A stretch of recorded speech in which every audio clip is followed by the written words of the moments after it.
Welcome back to our Reddit cheating stories. Please subscribe and let's dive in. The humid Louisiana air hung thick and heavy, clinging to my skin like a shroud. It was the kind of air that made you want to do nothing more than sit on a porch swing with a sweet tea and watch the world go by. But there was no porch swing, no sweet tea, and no relaxation in sight.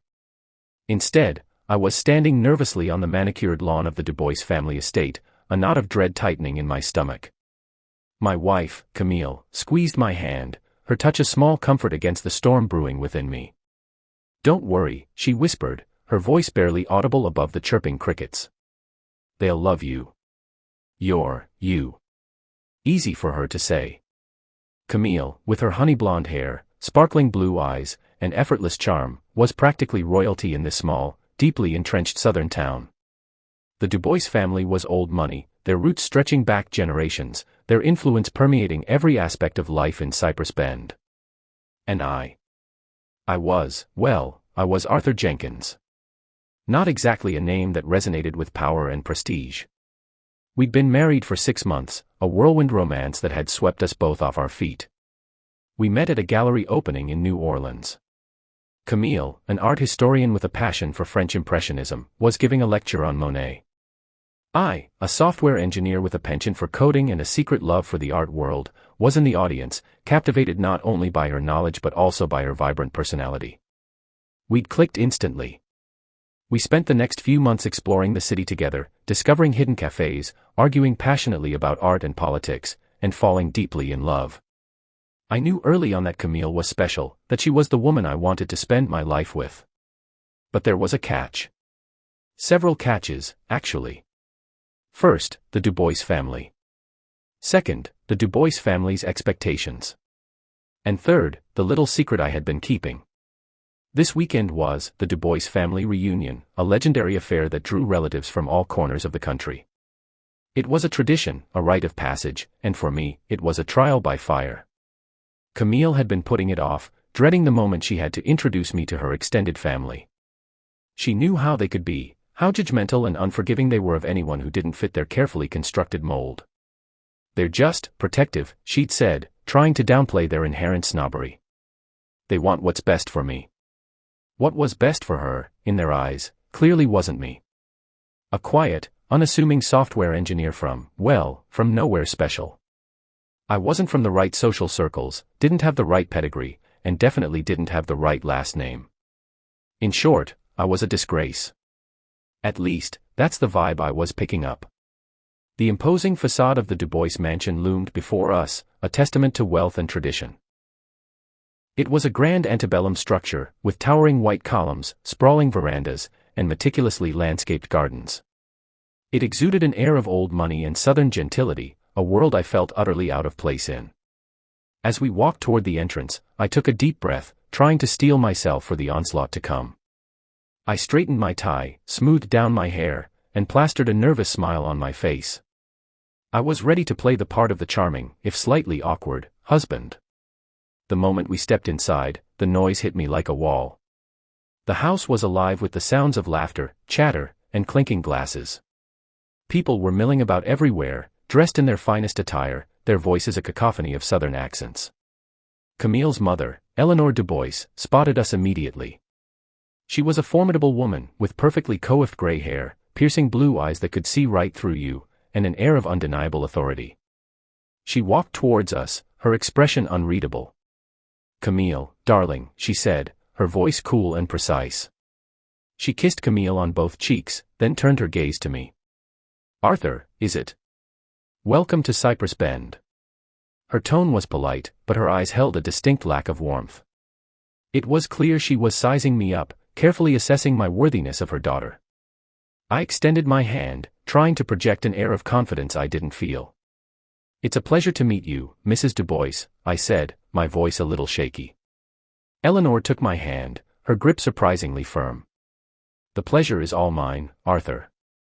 Her smile didn't quite reach her eyes. And so began my ordeal.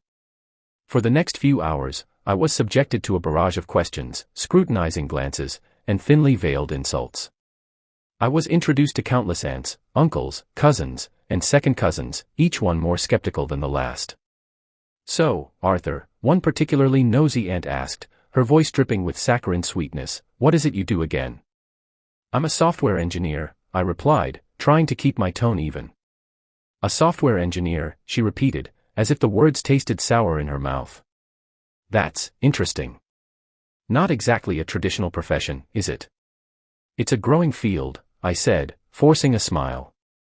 There's a lot of demand for skilled programmers. I'm sure there is, she said, raising an eyebrow. But is it stable? A Du Bois woman needs stability, you know. The questions kept coming, each one designed to undermine my confidence and highlight my perceived inadequacies. They questioned my career, my background, my family, my lack of social standing.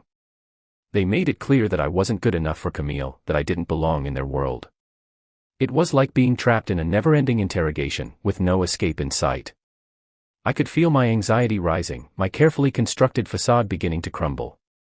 I wanted to disappear, to run away and never look back. But I couldn't. I loved Camille, and I wasn't going to let her family intimidate me. I was determined to prove them wrong, to show them that I was worthy of her love. The breaking point came during dinner. We were seated at a long, mahogany table, surrounded by the entire Du Bois clan. The conversation was stilted and uncomfortable, with everyone carefully avoiding any topic that might cause offense. Then Camille's Uncle Beau, a blustery man with a booming voice and a penchant for making inappropriate jokes, decided to weigh in. So, Arthur, he said, his voice cutting through the silence. Camille tells us you're a whiz with computers. Can you fix my email? It's been acting up. The table erupted in laughter. I forced a smile, trying to play along. I'd be happy to take a look at it, Uncle Beau, I said. Good, he said, slapping me on the back a little too hard. Maybe you can also fix this country. It's gone to hell in a handbasket, thanks to all these modern ideas. I bit my tongue, resisting the urge to argue with him. I knew that anything I said would only be used against me. Eleanor cleared her throat. Beau, please, she said, her voice sharp. Let's not get into politics at the dinner table. All right, Beau said, waving his hand dismissively. But I'm just saying, things were better back in the day. Before all this progress. He looked at me pointedly. The tension in the room was palpable. I could feel everyone's eyes on me, waiting for my reaction. I took a deep breath, trying to remain calm. I think progress is a good thing, I said, my voice measured. It allows us to learn, to grow, to improve the world around us. Improve the world? Beau scoffed. What do you know about improving the world? You sit behind a computer all day, pushing buttons. You don't know anything about real life. His words stung. I knew he was trying to provoke me, to make me lose my cool. But I refused to give him the satisfaction. I may not be out there building bridges or curing diseases, I said, but I believe that technology can be a powerful tool for positive change. It can connect people, create opportunities, and solve problems that were once thought impossible. Hogwash, Beau said, shaking his head.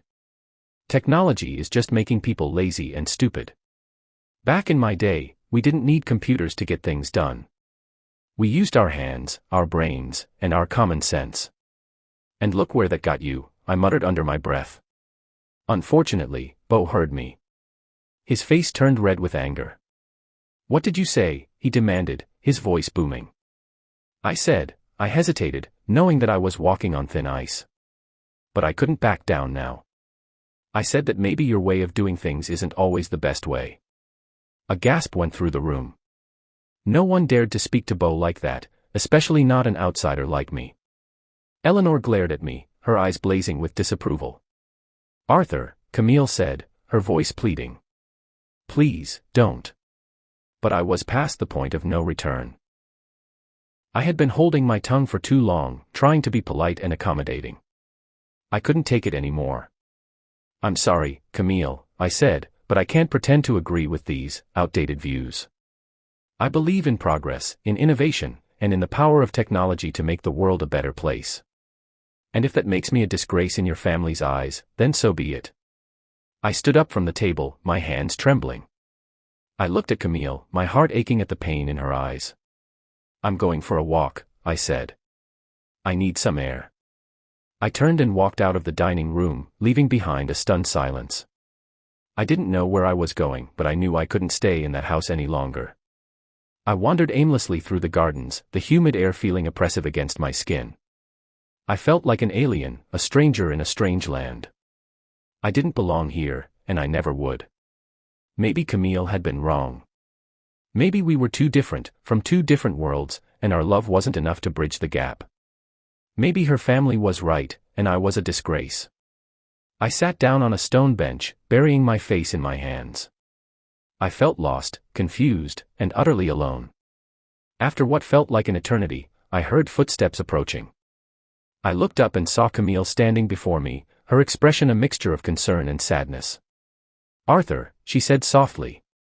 "What are you doing out here?" "I needed to get away," I said, my voice muffled. "I can't handle your family. They hate me."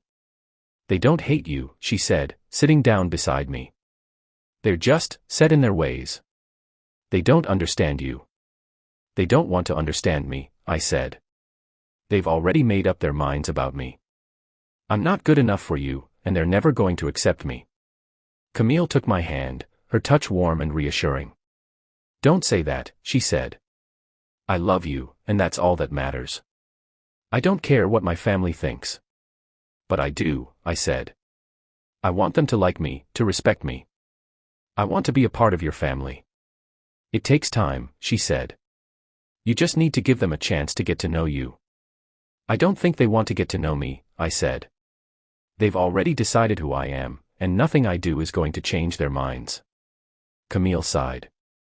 "I know it's hard," she said. "But please, don't give up. I believe in us, and I know that we can make this work." I looked at her, my heart filled with love and gratitude. She was the only thing that was keeping me going, the only reason I hadn't already run away. "I'll try," I said. "But I don't know how much longer I can take this." "Just try," she said. "That's all I ask."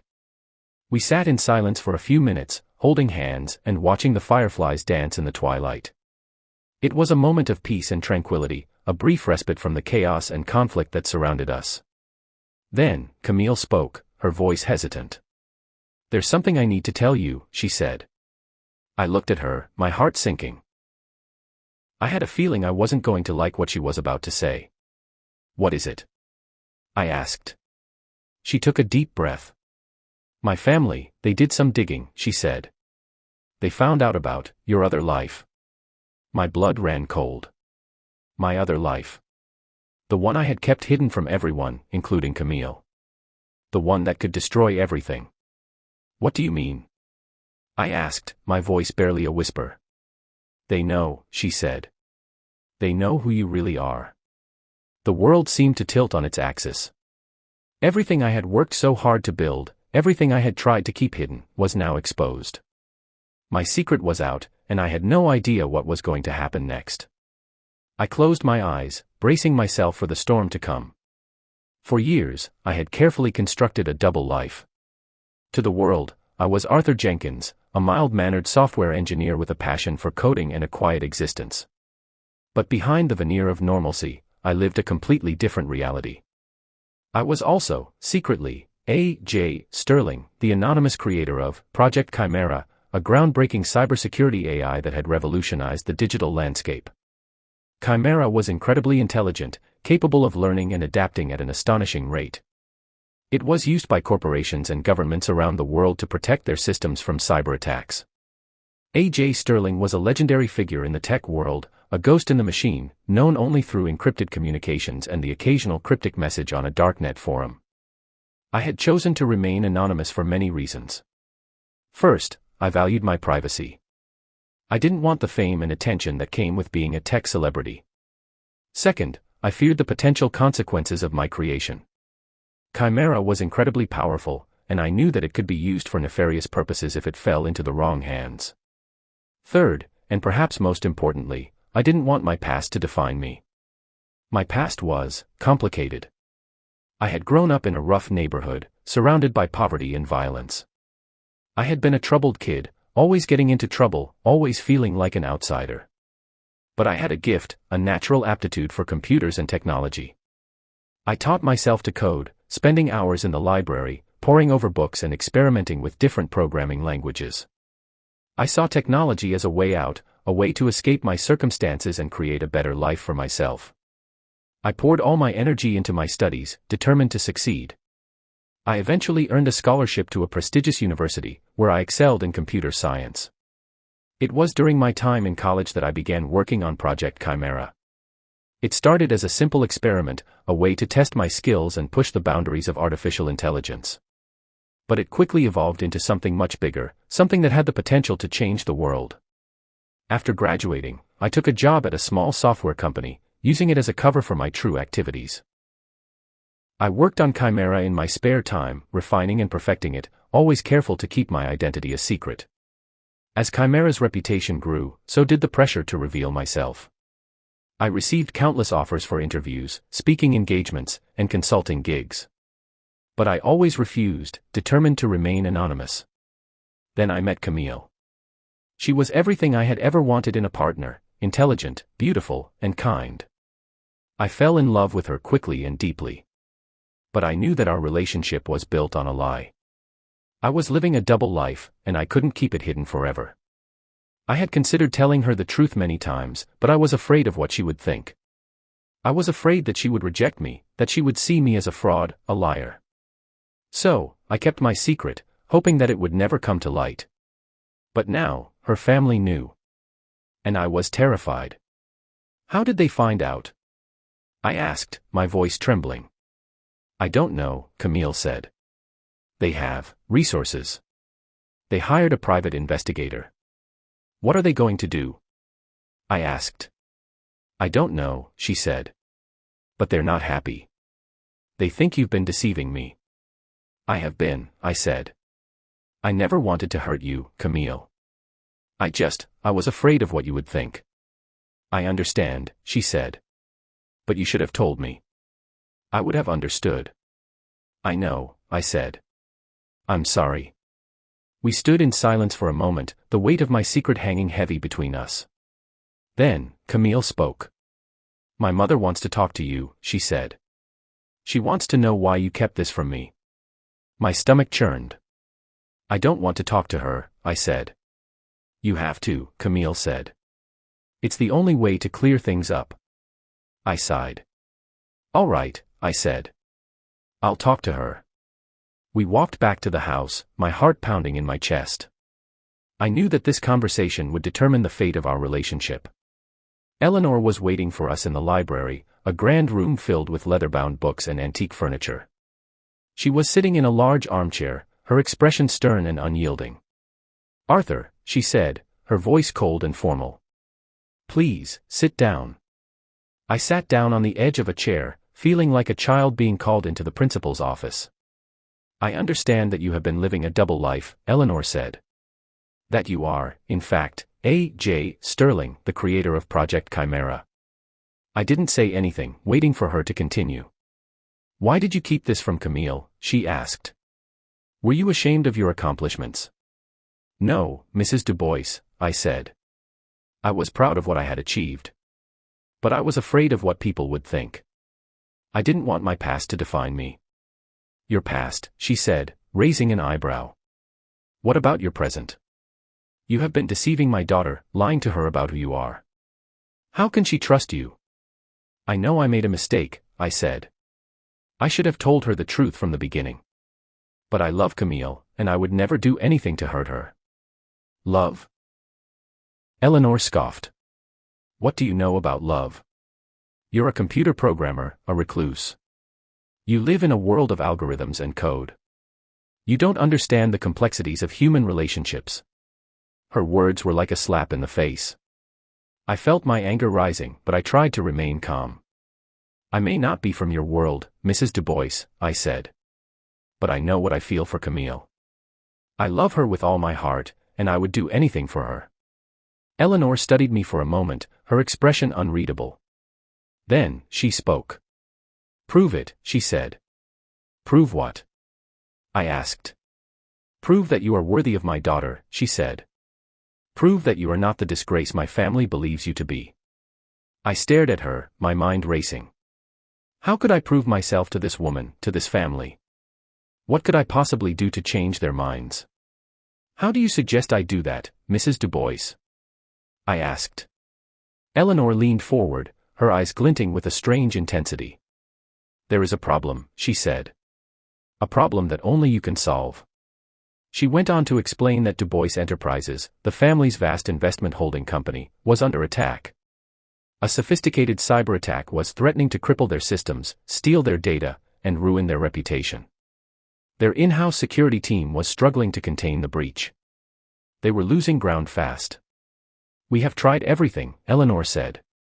The best experts in the country have been consulted. But nothing seems to work. This hacker is too skilled, too elusive. She paused, looking at me expectantly. I believe that you can stop him, she said. You are the creator of Project Chimera, the most advanced cybersecurity AI in the world. If anyone can defeat this hacker, it's you. I was stunned. They wanted me to save them. After everything they had said, everything they had done, they were asking for my help. Why would I help you? I asked. You've made it clear that you don't want me and your family. This is not about us, Eleanor said. This is about Du Bois Enterprises, about the livelihoods of thousands of people who depend on us. If we fail, it will have devastating consequences. She had a point. I couldn't let my personal feelings cloud my judgment. I had a responsibility to use my skills to protect innocent people. What do you want me to do? I asked. We want you to use Project Chimera to stop the attack, Eleanor said. We will give you access to our systems, our data, everything you need to succeed. But you must promise to keep this confidential. No one can know that you are involved. I hesitated. This was a huge risk. If I failed, I would not only let down the Du Bois family, but I would also expose my secret identity to the world. But I couldn't refuse. I had to do everything I could to help. All right, I said. I'll do it. Eleanor nodded, her expression softening slightly. Thank you, Arthur, she said. This changes things. Don't thank me yet, I said. I haven't stopped the attack. And even if I do, it doesn't mean that your family will accept me. Perhaps not, Eleanor said. But it will be a start. And so, I embarked on the most challenging mission of my life. Over the next few days, I worked tirelessly, poring over lines of code, analyzing network traffic, and trying to identify the source of the attack. I used Project Chimera to scan the Du Bois Enterprises systems for vulnerabilities, patching them one by one. The hacker was formidable, a master of disguise and deception. He used sophisticated techniques to hide his tracks and evade detection.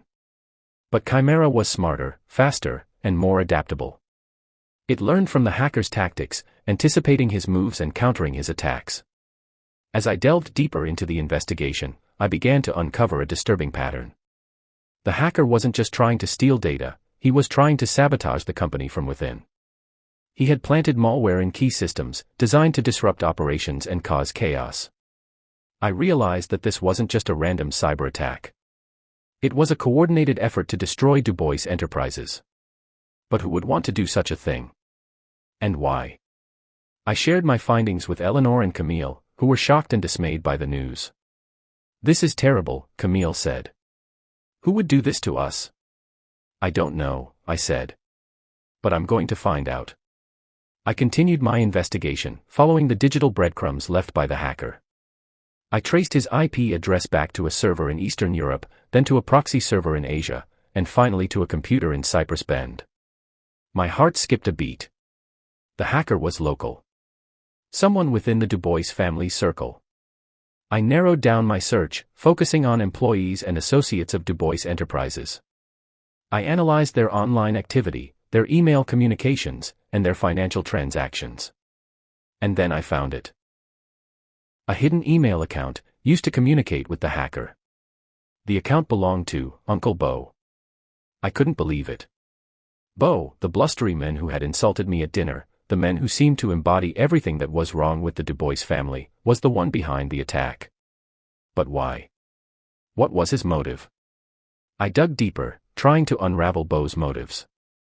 I discovered that he had been secretly gambling away the family fortune, racking up massive debts to shady characters. Dubois Enterprises was his last hope, and he planned to sabotage the company and blame it on outside forces, and cash in on insurance fraud. I confronted Eleanor and Camille with my findings. They were horrified, but they refused to believe it. "This can't be true," Eleanor said. "Bo would never do such a thing." "I have proof," I said. "I can show you the email account, the financial records, everything." I showed them the evidence. They were stunned into silence. I don't know what to say," Eleanor said, her voice shaking. "You need to call the authorities," I said. "Bo needs to be stopped." Eleanor hesitated. "This will destroy the family," she said. "It's already being destroyed," I said. "Bo is trying to ruin everything. You need to do what's right." Finally, Eleanor agreed. She called the authorities, who arrived at the Dubois mansion and arrested Bo. The arrest sent shockwaves through Cypress Bend. The Dubois family was in turmoil, their reputation tarnished. But I had done what I had set out to do. I had saved Dubois Enterprises from destruction. I had exposed the truth. And in doing so, I had earned the respect of the Dubois family. Eleanor approached me the next day, her expression sincere. "Arthur," she said, "I want to thank you. You saved us all." "I just did what was right," I said. "It was more than that," she said. "You showed us that you are a good man, a brave man, a man of integrity. You are worthy of my daughter's love." I felt a surge of emotion. It was the acceptance I had been longing for. "Thank you, Mrs. Dubois," I said.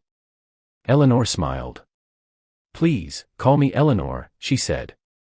"And Arthur." "Yes. Welcome to the family." The Dubois family wouldn't be the same. Some of the old prejudices would linger, perhaps, but a seed of change had been planted.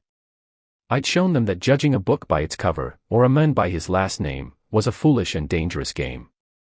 Camille wrapped her arms around me, her eyes shining with happiness. "I knew you could do it," she said. "I always believed in you. I love you." Thanks for watching. Subscribe, like and share your thoughts in comments.